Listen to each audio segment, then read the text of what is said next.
all of my bitching about anime stuff that has always bugged me, it does not take away from the fact that this show is doing a lot of really fun things intellectually and emotionally.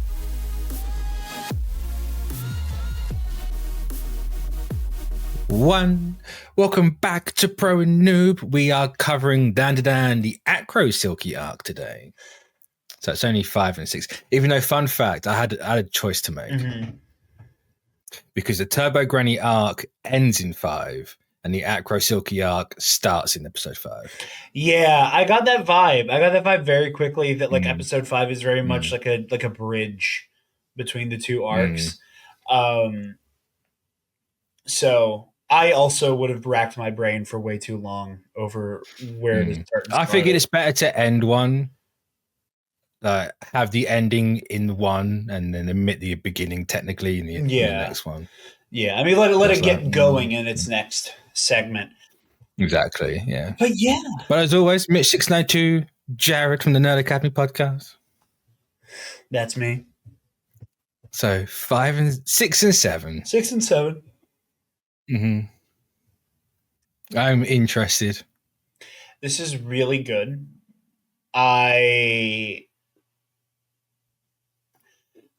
will say, even though the dialogue is a lot for me, I really enjoyed Okarun finding out that he finds Momo attractive. Very funny. I can confidently say, as a youth, when I was Okarun's age, it wasn't so much oh my god, I think they're attractive, because I always knew that. But I had myself a very similar moment of, oh my god, I have a lot of feelings for this person, and I literally needed somebody else to point it out to me. I thought that kind of thing only happened in fucking Disney Channel sitcoms. But I literally had to have 3 people be like, you clearly have feelings for this person, right? That's so I said, fully went, oh no, oh my god. That's so funny. And that is a lived experience I have.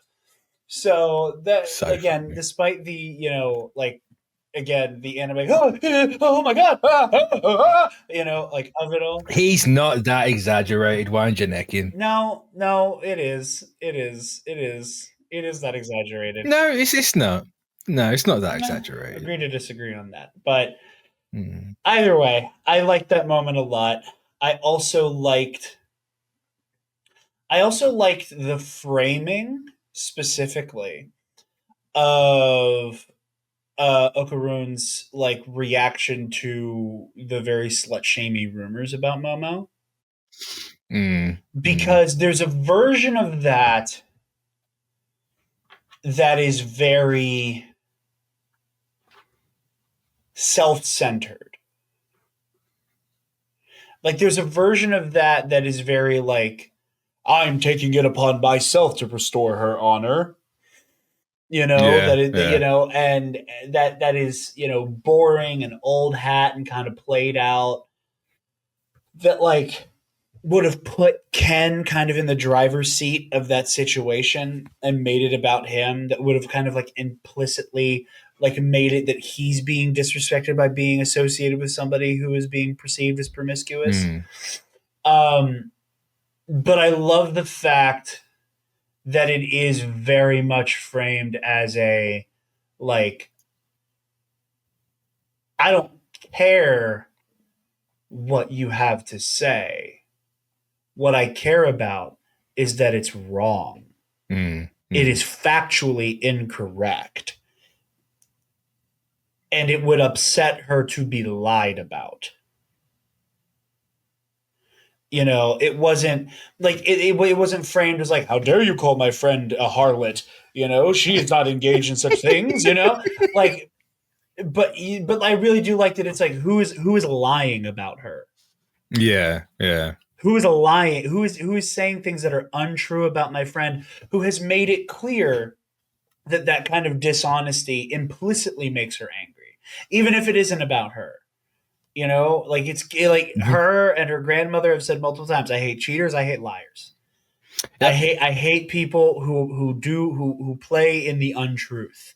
And I love, again, I just really like that framing, that it has so little to do with like his proximity and association with somebody who is being slut shamed, and for the fact that she has like that it's just not true. Mm-hmm.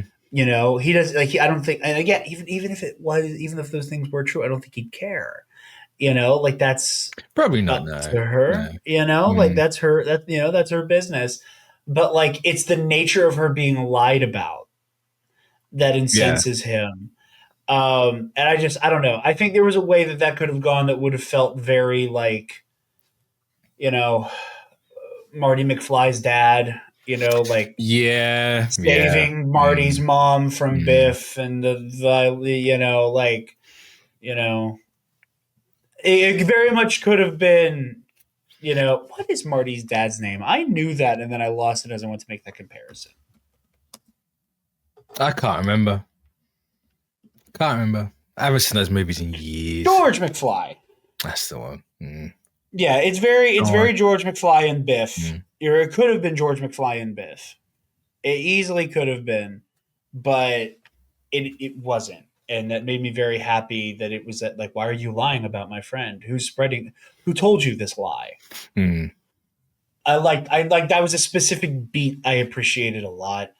I'm a little worn out by, it feels like every episode there's been a reason for them to have a spat. Even if it's brief, even if there's not a whole lot of time spent on it, nothing really comes of it. I'm kind of being worn out by this specific thing. You know, they have a spat. They have a spat whenever like he realizes he thinks she's cute. Then he like refuses to look at her, and then she's like, "Why won't you look at me? Why are you avoiding me?" Is that a spat? I think it's a spat because she's fucking moping about it in class. You know, like she comes back and she's like, "He's been avoiding me. I don't understand what's going on." And you know, like it's just like, it feels like every episode there's a reason for them to, like, for their friendship to be up for grabs and like called into question, for it to like never really meaningfully yield. I disagree that it's calling into question their friendship as a whole. Sure, Momo does say, "Why is he avoiding me?" But I don't think that's the intention that it was. But yeah, we've had to pause this, and I've been thinking about what you just said, and it's like, you know what? It might happen fairly frequently. What? The spat between the two. It feels like it happens every episode. It does. It's definitely not every episode. It's definitely. And I understand that it's like a slow burn romance that it's building to. Like, I see the writing on the wall, and then I'm not. It's just something that I'm already getting weary of. That it's like, I feel like we've crossed a threshold of not spinning the wheels on this specific character beat. You know what I mean? Sure, but at the same time, it's been a total of 7 episodes. You can make the argument that it's season 1, so it's the majority of season 1, but at the same time, it's still, in the grand scheme of things. I mean, also, I think they've known each other for like a day at this point, 2 days? Like, it's been more than 2 days. No, it hasn't. It has been at least a couple weeks. No, it hasn't. This is not quite a One Piece situation, but where the manga is at currently, I think they're barely over a couple of months. Well, that's insane in and of itself. But you've only seen, I think it might be 3 days at this point, because you had the nighttime where they said goodbye. Or the see you tomorrow bit. No. Let's run this all the way back. All right, so you have the night where it all happens. They meet at school. Yeah. She gets abducted by aliens. He has this confrontation with Turbo Granny. Night becomes day as they arrive at the house. They fight the sumo guy. And then at dusk, the grandmother shows up, beats the dog shit out of Oricon, whatever the fuck. Okarun. She beats the dog shit out of Okarun. She wakes up in the middle of the night. Momo wakes up in the middle of the night, sees him there. Cool. The next day comes. She doesn't wake up in the middle of the night. She wakes up the next day. It's still dark out. When she comes downstairs and asks about where he is. Yeah. No, when they go out to the shed, it's still dark out. No, it's still day.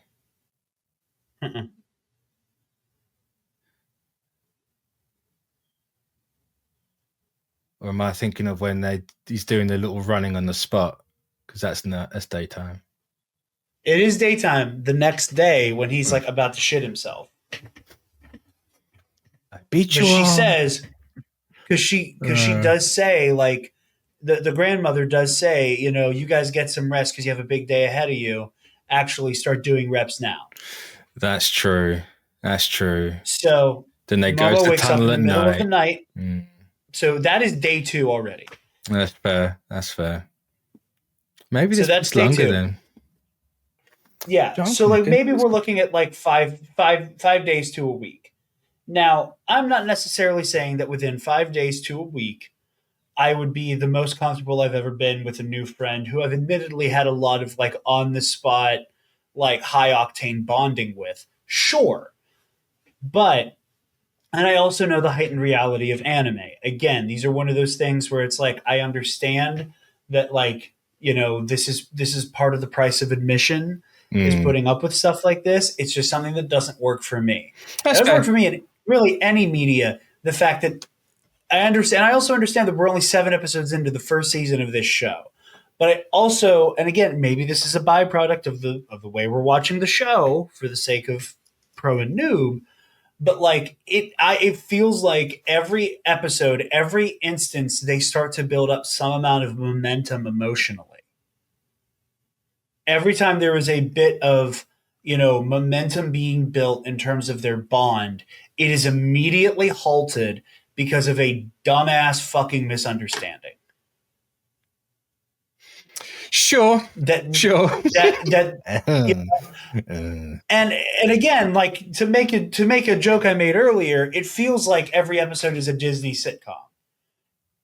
There's a brief moment of Disney sitcom, that. Yeah, and then it goes I get that. Psychological thriller, and this like weird body horror, and that's cool and that's fine, and I understand it. I'm not necessarily saying it's bad or inherently bad or poorly written or whatever. I'm just saying this specific thing is getting old fast. I should have got Travis on this. At least Travis likes it.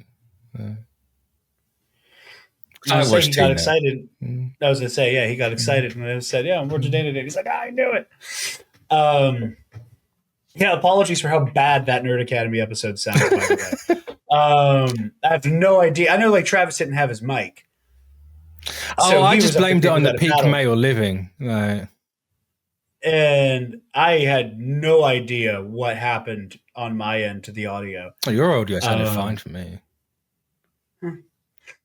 But either way, that specific quirk of the show is something that I am not in love with, not really liking. And again, you might have to get over it very quickly. Fair warning. Not for much longer, but you might have to get over it very quickly. And again, I am okay with going, this is a thing. I'm just saying that in terms of like me being like put on the spot, hey, what'd you think of this? What'd you think of that? That's fair. Like, I would rather get it. I would rather do a soapbox that lasts a little long right now so that I can just say, and we did the thing again, moving on. Like episode 1, right? You've done your thing. Yeah. And again, to the show's credit, God, it's taken him a quarter of an hour, but we're here. Huh? I said we're a quarter of an hour in and he's finally given credit. Oh, shut up. I said I liked the episode like 8 times already. I will, like, to the show's credit, since the first episode, there has been like little to no explicit fan service. The fan from this point on, credit where credit is due, that has been something I haven't had to like harp on since. if Ben is Seiko's the only one that really gets the fan service stuff at this point. Yeah, and even then, like we were talking about, like, you know, attire is not inherently sexualizing. Like, I appreciate the fact that like Seiko for the most part is just kind of like, yeah, I wear athleisure around the house, you know, She and wants like to be comfy, man. She's a grandma. yeah, she wants to be comfy, you know, and you know, like I said, there are choice again. Like the thing with this is like you have to remember that like everything that you're seeing on screen was a deliberate choice. So like there are instances where I go, things like you made a choice to draw things a certain way. You made a choice for things to look a certain way. But there's also a level of like, you know, whatever. Like again, Seiko, I don't give a shit. As a grown ass adult. That is a, by all accounts, senior citizen.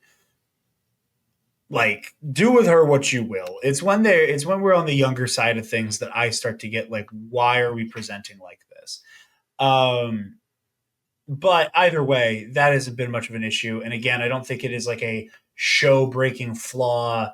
The fact that like every day at school they find a new reason to avoid each other and then dedicate like the middle chunk of the episode to internal monologue about, oh God, I think they hate me now. Which again, I also understand that there is an element of like that's what being a teenager is like. Exactly. Is like, I think all my friends hate me. I think there's something to that, but it's the fact that both of them seemingly only have one real friend they give a shit about.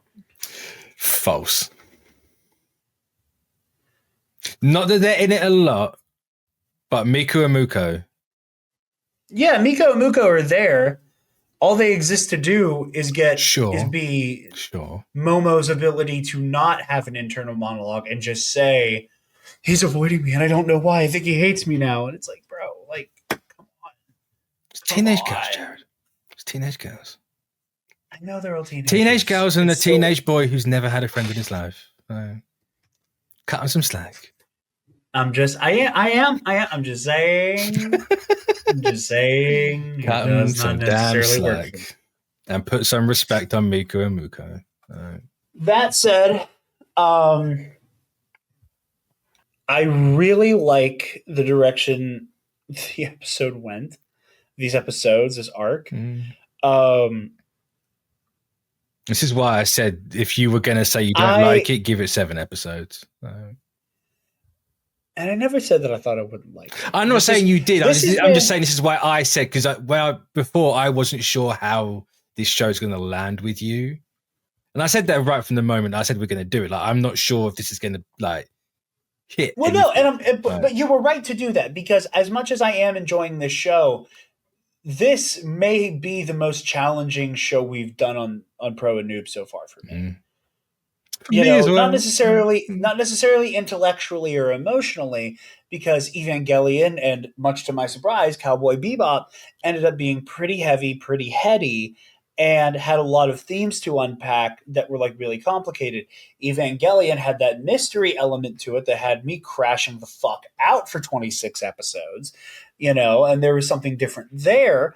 But this, I think, is the most challenging for me in terms of genre convention. And I think I think genre convention is going to be the like phrase that defines our DanDaDan coverage, because this is me running up against the things I've always thought I didn't like about anime in a traditional sense. Yeah, you know, Evangelion goes to such a very weird, specific place that, like, you know, we talked about it a lot, but it was still something I was like, oh, Jesus, okay, you know, Cowboy Bebop, you know, I had my, was again, like, I liked it a lot. I think Cowboy Bebop's incredible, but it was definitely not one that affected me anywhere near as much as Evangelion. You know, like, I'm really happy I have finished Cowboy Bebop, but that one was like, okay, this is really cool. And it moved in a way that I wasn't expecting. Like, I ended up having a lot more opinions about Cowboy Bebop because of how it ends than I did developing feelings about it watching Evangelion, for example. Here, the story feels pretty straightforward. The characters are pretty straightforward. What is going to prove to be the hurdle for me is getting past like weapons grade anime speak. The frequency with which we're getting into these very tropey, like one weird little thing happened and now I think my friend hates me and that's going to dominate a quarter of the episode. Like stuff like that, like the obvious hurdle of the very begin of the ending of the first episode, was a lot. That this I think is going to be the most challenging for me in terms of how much can I appreciate this story despite the genre and art form conventions that do frustrate me. And for that, I'm very grateful for this challenge. And I'm very much enjoying the show. I like it a lot. It's just I feel bad that every episode of Pro and Noob so far has been me going, man, this is hard for me to get past because I have nothing but good things to say about everything else. I have nothing but good things to say about every other element of this. It's just that like I feel like I am a little kid who has to eat a lot of Brussels sprouts to earn a brownie at the end of dinner. Which is fine because Brussels sprouts are good for you.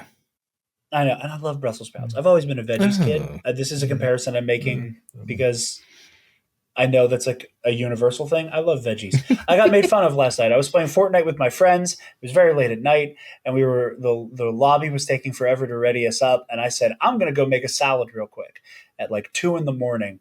And Alden Diaz said, Jarod, what the fuck did you just say? I said, I'm going to make a salad. He said, why are you eating a salad at 2 a.m? I was like, I love lettuce. And he took a beat. He took a beat. I shit you not, Mitch. He goes, okay, Littlefoot. I applaud Alden for that reference. I thought it was really Alden's gone up in my ranking. From an outside perspective of the and I love and you know what? That salad was delightful. I have salad tonight as of recording this. I'm making a chicken Caesar. Hell yeah. See, I wanted chicken Caesar and then I realized we were out of Caesar dressing. Oh. I've been having a lot of steak salads recently. I say steak. It's steakums because, just to make it real quick on the fly. I say, what is steakums? It's like frozen like steak meat. Okay. It's not like I'm having like a nice like sirloin and carving it up and putting it on a salad. It's just like, a little bit of like steak meat beef and A1 and ranch on it. But either way. DanDaDan. Like I said, I feel like a kid eating my veggies so that I can have dessert later. And once I get through those tropes and I get through those conventions that have always bogged down my enjoyment of anime, I then get a lot of rich characters, a lot of real feeling characters. And I think that might be part of what bothers me so much about those conventional issues. I can understand it, yeah. I can understand it. Is that outside of I think she's too pretty to look at. I have to look away from her for the rest of my life. That's so exaggerated. After such a disservice. He runs away once. And then when they're eating lunch, he's sitting like this the whole time. He's watching Turbo Granny. Did you not watch the show? I did watch the show. And when she asks, what are you doing? He uses that as an excuse to not look at her. Wow. Okay, Momo. Christ. That's just hard. Leave Okarun alone. Momo. Leave Okarun alone. Don't call me Momo. He's using it as an excuse. Mitch, you do not get to tell me I am wrong for saying what the show did. You do not get to impugn my take when it is the clear subtext is that Okarun is going, he's like, he stammers and goes, I have to keep an eye on Turbo Granny. And even Momo's like, no, the fuck you don't. Where the fuck is she going to go? And even Turbo Granny's like, there's no point in watching me. If I wanted to run away, I could run away. He knows he's bullshitting her. He knows that he's lying. Turbo Granny's full of bullshit. And when we get past the, incredibly contrived and silly and ridiculous moments of, like the anime, friendship, romance, whatever, these characters are incredibly rich and compelling. I just hate the fact that I feel like I have to dig through like 4 feet of genre trope and like art form trope to get to when the characters are being incredibly rich.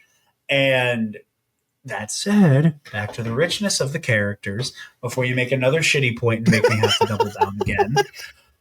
It's what I exist to do. And you keep my steel sharp, and I appreciate you for it. But I really enjoyed what is the name of the girl with the pink hair again? How do you say her name? Ira Shiratori. Ira. Okay, I keep wanting to say Arya, like Arya Stark. Ira.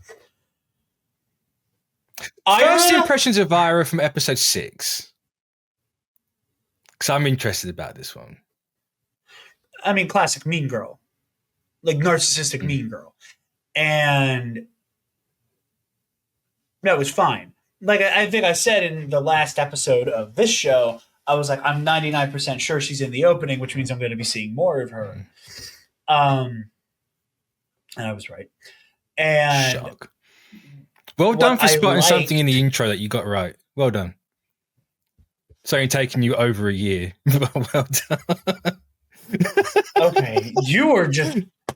See, you're angry that my allergy attack made the last episode a little shorter. So now you're like, let's see how long we can milk Jarod by just inciting him. And guess what? I am a very stupid bull. I will take the bait every time. This is what you get for saying that dough makes a donut hole. Like, no one's going to get that reference. But no, doughs don't make donut holes. If there's the hole in the donut hole is where it came from. That is the joke. There is no baby. Punched it out. There's no fucking baby. There is no fucking donut hole. Anyway. But. The joke that I just made, though, was that there's only been one intro that's had anything really of note to take something from that we've done so far. So. I mean, this and Evangelion. Yeah, Evangelion's the other one. Like, yeah. I mean, and like, I don't know, I'm having fun seeing I'm having fun like going, okay, when am I going to see this monster? When am I going to see that monster?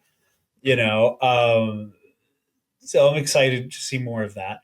But I thought she was a kind of classic mean girl, and then she comes back. And I love... There's something fun about superheroes who are defined by narcissism.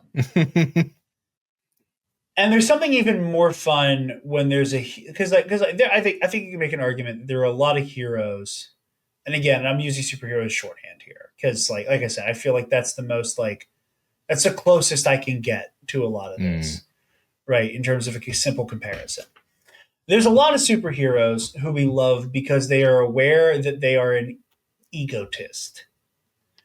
Tony Stark comes to mind for both of us. That he knows how in control of most situations he is, so he's able to kind of be loosey-goosey and silly about it. And we love him for it. Reed Richards. Well, he's absolutely narcissist. He is, but he's kind of closer to the Ira thing I want to get at. I love a narcissist who doesn't realize it. Sure, yeah. I love a narcissist because at first you'd think that Ira has more of that Stark to her, where it's like, because of my divine beauty, I have been chosen by God to purify the world. And I love that she does a little bit of both, because there is an implicit narcissism that it's like, I must have been chosen because how could I have not been? That I think comes from a legitimately sincere place, but that's only fed by that explicit loud narcissism. And then we also see that, like, there's clearly a bit of self-preservation built into that, because everybody else is like, hey, you dumb fuck. They're all calling her ditzy to her face and making fun of her. I find that compelling. I think it's really compelling when you give somebody who has a weird mix of self-consciousness and narcissism an insane amount of power, and you see what they immediately do, and she decides that she's a crusader overnight. And the narcissism that causes one to go, not only am I a crusader overnight, God personally told me that the last person who pissed me off is the most unholy of blasphemers who must be brought to justice. She's got demon wings, man. That is really good. That is just really fun. That is a very genuine, I think, way to depict a child with a chip on their shoulder getting any type of superpower. We have an Ira fan. That really surprises me. I mean, it's one of those, like, I'm not necessarily saying she's my favorite character of the show so far. I mean, like, Momo's a tough act to follow for me. Correct answer, but yeah. But like, I just like Ira's characterization out the gate, and I love so much of what the monster, the Acro Silky. Acro Silky. The Acro Silky, that is so hard to say. Like acrobatic, right? I know what it's like a portmanteau of. I'm just like, none of those syllables are supposed to go next to each other. Fun fact, real yokai. Real modern day yokai. That's fun. But I love everything the Acro Silky represents. That, there is kind of like a traditional feminine beauty made horrific and ugly. That it is this grace and this precision, framed as this elegant practiced dancer that we obviously get more context on in the second episode, being just so violent and overwhelming and overpowering. The nature of the, like, call me mommy, I just want to be your mommy. Like, let me be, kind of forcing my way in. That there's another, like, interesting parallel there, which kind of brings me back to, and before I say this, I just do want to acknowledge, I understand that most works of fiction, namely in this specific art form, can be oversimplified and boiled down, which is the thing I know Mitch likes to do about most things I like. Wow. But can be oversimplified and wildly boiled down to the trauma is the bad guy. The trauma, everybody is specifically working through a specific, lineage of traumas. I am aware of that. What I am really impressed by with DanDaDan, what I think they're going for, or at least my interpretation of it,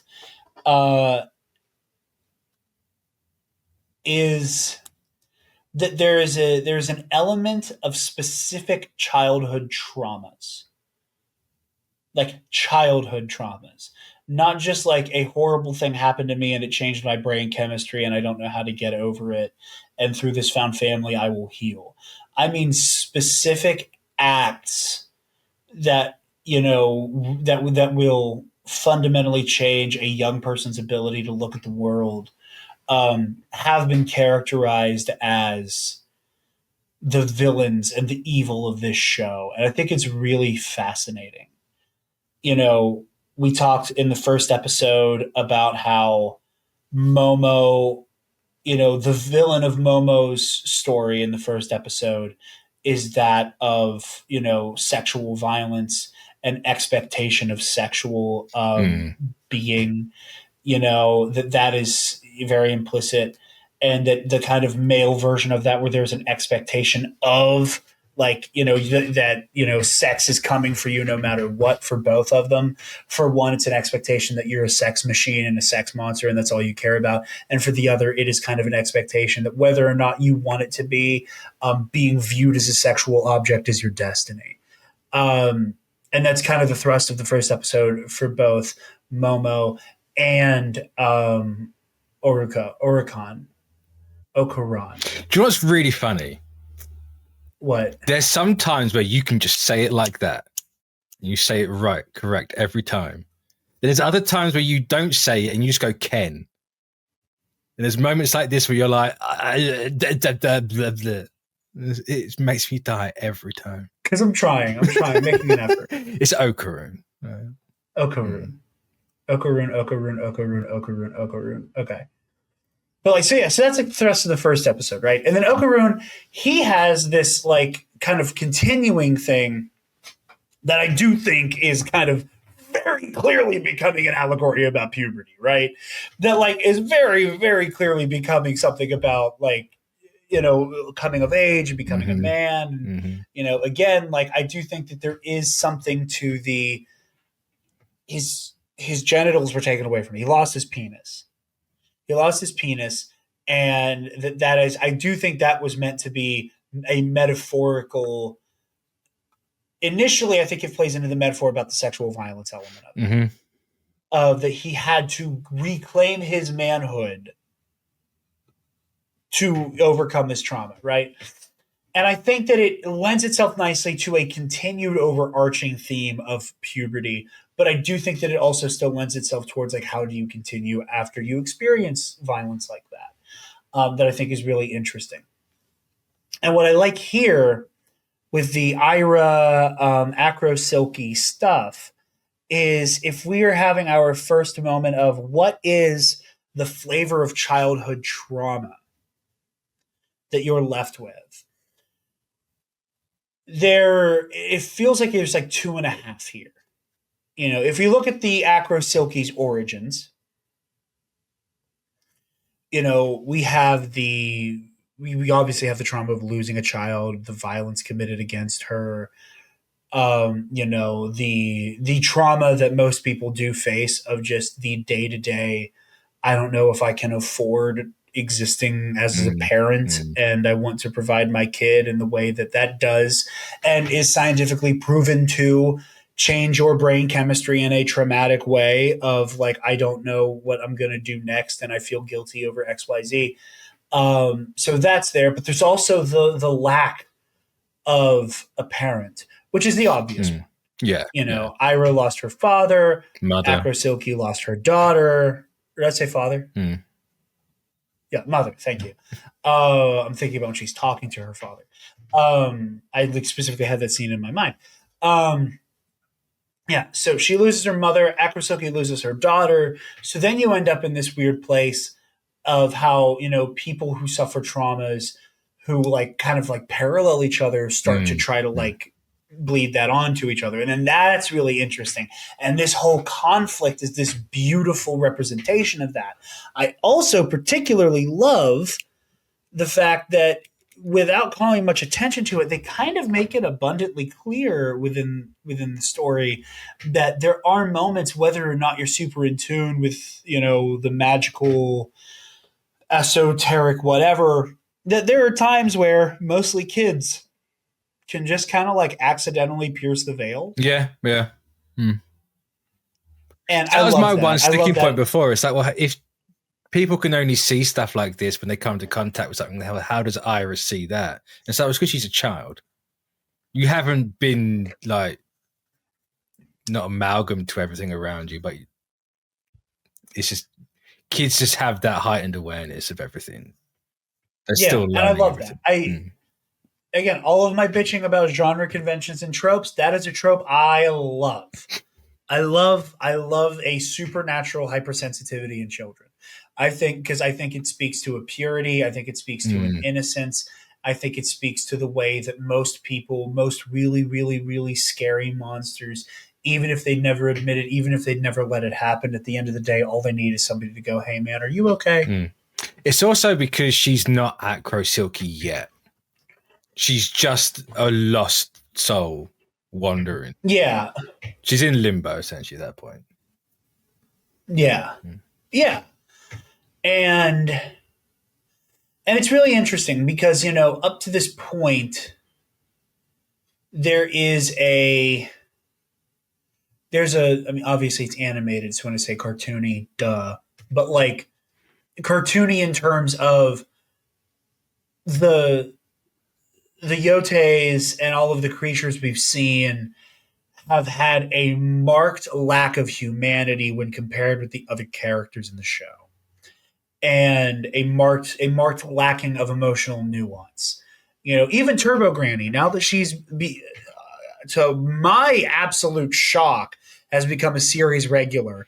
I was not expecting that cute little fortune cat from the fucking credits to be Turbo Granny. Which surprised me. I thought you would have clocked that. No. Sincerely though, how would have I? Like, I fully was taking it at face value that they defeat Turbo Granny, and I was like, oh yeah, like the grandma, she plays in the supernatural. Like, that cat at some point would be like, oh hello, I've been doing this of my own volition the whole time. How are you? Yeah, I wasn't anticipating it being Turbo Granny. I think it's fun. I think it's funny. But every anime's got to have a mascot. This one goes against the mascots, but or it's more of a return to form, I should say. Yeah. But, like Turbo Granny doesn't have a lot going on. Even now that she's a series regular, she doesn't really have a lot going on. Aside, but there are these brief moments of, oh, this is how we got here. Going back to the trauma and violence experienced in specific circumstances, Turbo Granny's whole thing being about being this guardian of, other victims of the kind of violence that Momo was subjected to. There is a part of me that hopes that's a point of bonding between them. Where Momo lets her guard down to Turbo Granny. He's like, dude, like, I was abducted and nearly assaulted but like nearly, like, really, really taken advantage of by these fucking alien monster things. Like, you're still doing your thing right here by helping us. I would love for that to be a beat between them.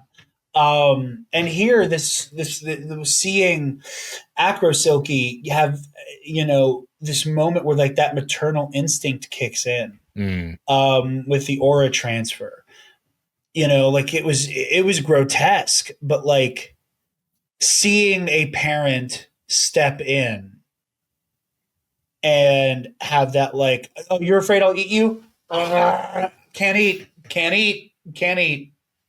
now. Can't eat now. Please let me do this. And again, credit where credit is due, because I want to, balance things out. That's another trope I fucking love. I talked about it during Mando season 3 and how it's probably one of my favorite Star Wars moments in the last 10 years. Keller and Beck saving Grogu. There is something that I just love of there being a moment where a grown-up shows up and there is a moment of everything around us is fucked right now, but I'm going to make it okay. Sit tight.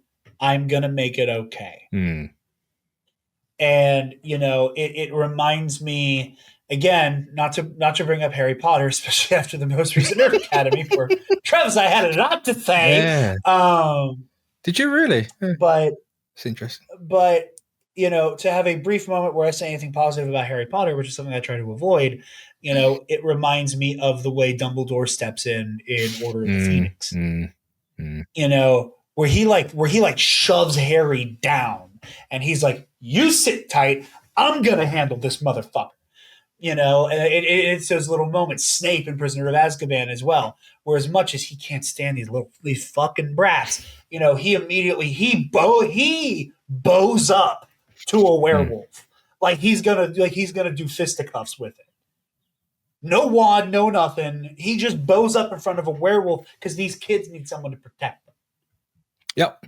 And what were you going to say? No, I said yep. That was it. I was just agreeing with you. Oh. Yeah. So leaving that behind us now, I do just love that as a trope, as an archetype.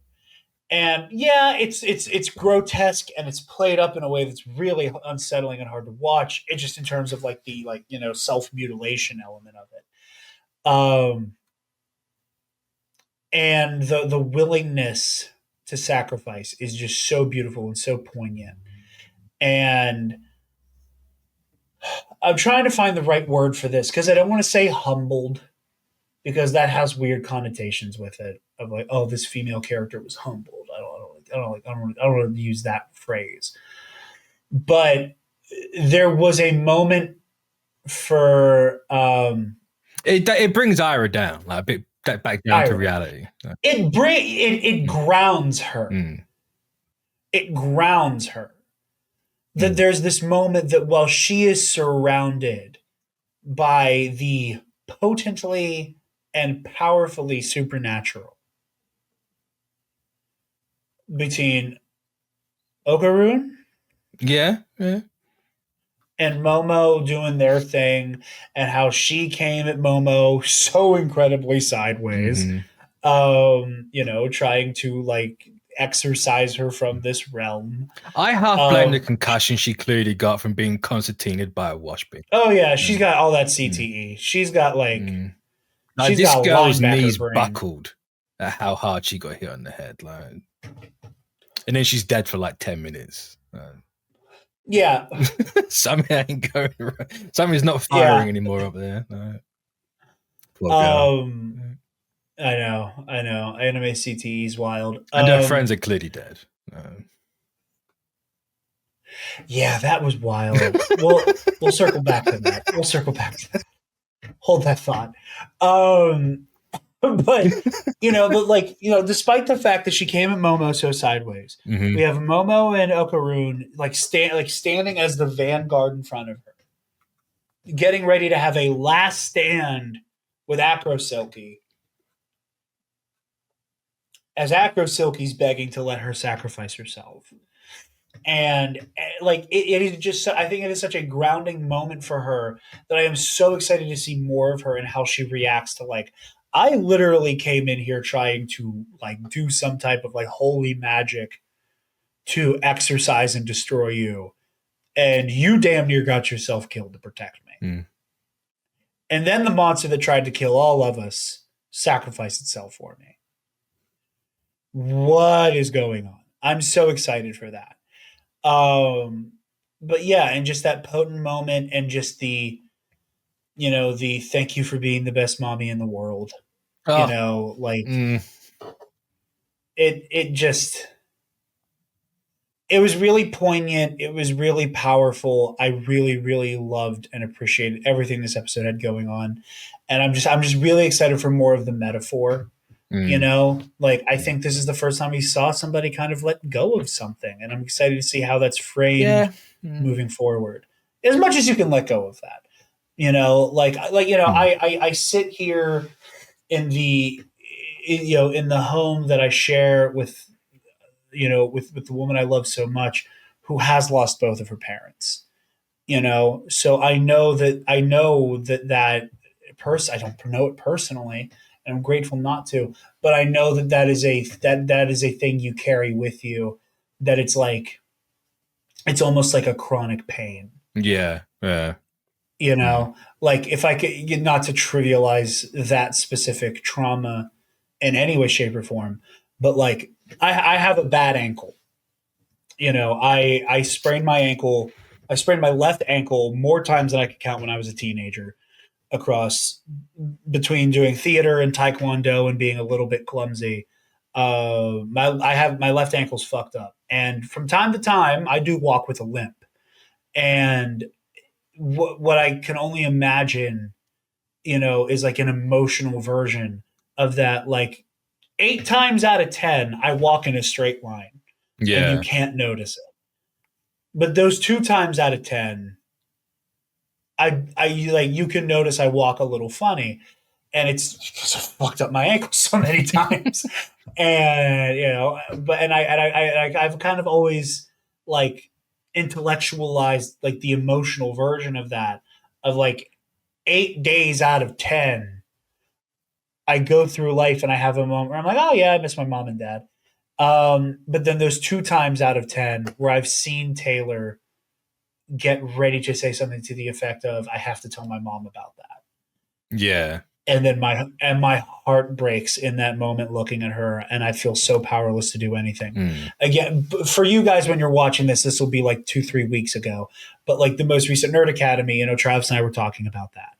And I say that because I know you just said you watched it, Mitch, where it's like, like Taylor with Jyn Erso and Galen Erso, and Travis with the Dimension 20, Risen Pop Gutgak stuff. It's really poignant and it's really powerful, and it did move me a lot. And I like I said, all of my bitching about anime stuff that has always bugged me, it does not take away from the fact that this show is doing a lot of really fun things intellectually and emotionally.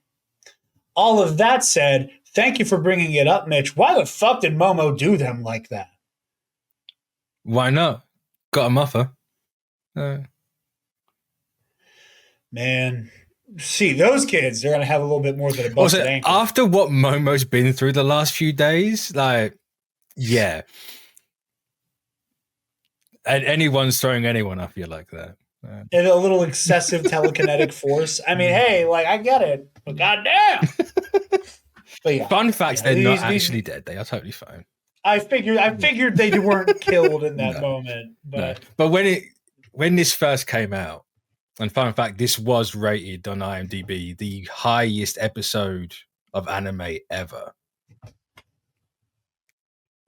What? Yeah. It got like a 9.7 on IMDb. I'm not saying the episode isn't good.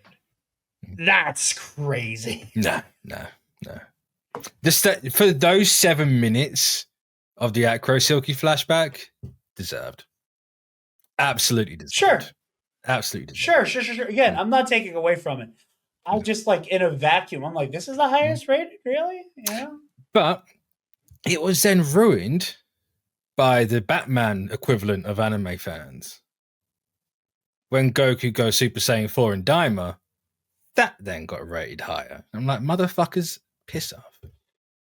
Let DanDaDan have that moment. It deserves, not your fucking power scaling crap. Let DanDaDan have that one moment. But it's neither here nor there. But when this first came out, there was a whole thing of, because I only ever saw the anime watchers, like myself at the time, the anime onlys, and everyone's like, she just killed 2 people. And nothing's ever said. What the fuck? Like, those girls are absolutely dead. The force and what they hit, they're dead. Then it doesn't help that the way they're positioned, that they're under rubble. Yeah, and the one arm just falling and dangling, yeah, the dangling, the fact that shit fell when they, because if they just got thrown into a wall, we've seen multiple people just get whipped into a wall. If they just got shit whipped into a wall with down, oh yeah, they're fine. Yeah, but kerpow and the dust cloud and shit falling down, it's dead, every bone broken. You this little girl just got fucking liquefied. Yeah. In fairness, they deserve it. Yeah. You don't go along with clearly a concussed person trying to exercise someone with a testicle.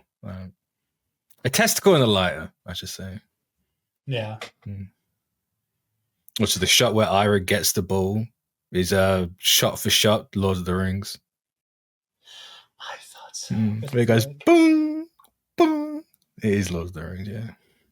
This show is really referential to a lot of stuff. A lot of it is Japanese stuff, but there are a lot of other big Western stuff in there. It's really fun. I mean, it's not going to be as bad as My Hero, where every single location is named after a Star Wars planet. Is that a thing?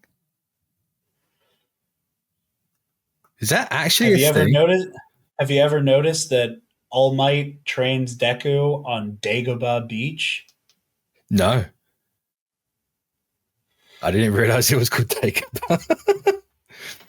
Oh, well. Dagobah, Camino Mall. There's a Mustafar. I think they even Camino Mall, I can remember. I didn't click it, but I can remember that one. Yeah. That's really and again, funny. Camino would not be as bad if it wasn't sharing space with Dagobah, Mustafar. It's weirdly a lot of prequel planets too, which are really hard to get away with. What's the think there's a Mustafar in Kashyyyk My Hero then? I don't remember. I know it's in there. I know that there's a Mustafar in there. That's really fun. I like that. Hold on, let me Google it. You Google it. And when we eventually do My Hero, I'll be marking out over it. And this is a Star Wars place. And has it got an Alfrona?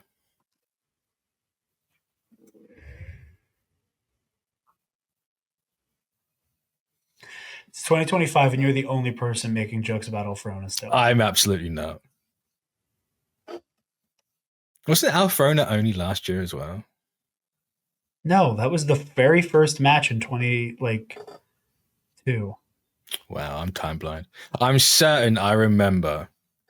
It might have even been you who made an Alfrona joke not that long ago. Yeah, I'm allowed to. So they mess with the spellings a little bit. Naturally, Mustafar is Mustafu. Camino is just straight up. Yeah. Kyashi Ward is the Kashyyyk one. Hosu City is based on Hoth. There's literally Tatooine Station. How funny. Jakku City, Naboo Island, Gunga Mountain Villa. How funny. And I know there's something about Dagobah, and I'm pretty sure it is associated with Deku training, but that may be something I've. If it's got a bunch of others, I wouldn't be surprised. Yeah, I'm pretty sure there's something to do with Dagobah. Wouldn't be surprised in the slightest. But yeah, I was right. Dagobah Municipal Beach Park, and it's spelled just like the planet. That's fun. Like some of these they change. Like Tatooine is misspelled. Yeah, like his Tatooine, the planet is Tatooine, but like they drop the E for station. Jakku City only has 1K. Naboo Island is Nabu and not Naboo. Yeah, but Gunga, like Oda Gunga, is spelled the same way. How funny. I've watched My Hero like twice. And I never clocked that. But how funny. That's fun. I appreciate that. All right. I think, are you done? Yeah, that's all I got. Yeah. Good. Well, I really can't wait to do My Hero, dude. We will get to My Hero. We are currently. I really can't. I know. I just every so often I think every so often I will see a meme that has like you say run music, like the music in it. Yeah. And I want to run through a wall. I want to run through a wall, dude. With that ankle? No. I'm not being responsible for that one. No. Hey, listen. The worst time I sprained my ankle was the week of the first musical I was ever in, and I danced on that ankle like a motherfucker. That's just silly. It was a very bad idea, but it was the first musical I was in. I had an actual role in the show. I was not going to miss it. I was not going to fuck everybody by missing it. So I showed up, and the being on stage adrenaline rush is very real because I could not feel that shit until I had to limp out of the show. There's a couple moments there's a couple moments walking on stage where you see me just kind of like Kaiser Soze-ing on stage, you know. But it was Guys and Dolls, and we're all playing mobsters, so give it some panache. And now he's paying for it for the rest of his life. That wound will never fully heal. He will carry it for the rest of his life. I will. But we'll be back next week. Can't think what arc. Oh, it's that arc. Yeah. We are going to have a very interesting conversation again next week. So catch you then. So like, comment, subscribe, do the good stuff. Follow Jarod on the Nerd Academy podcast. So yeah. Bye-bye. We haven't got a damn. Go get your balls.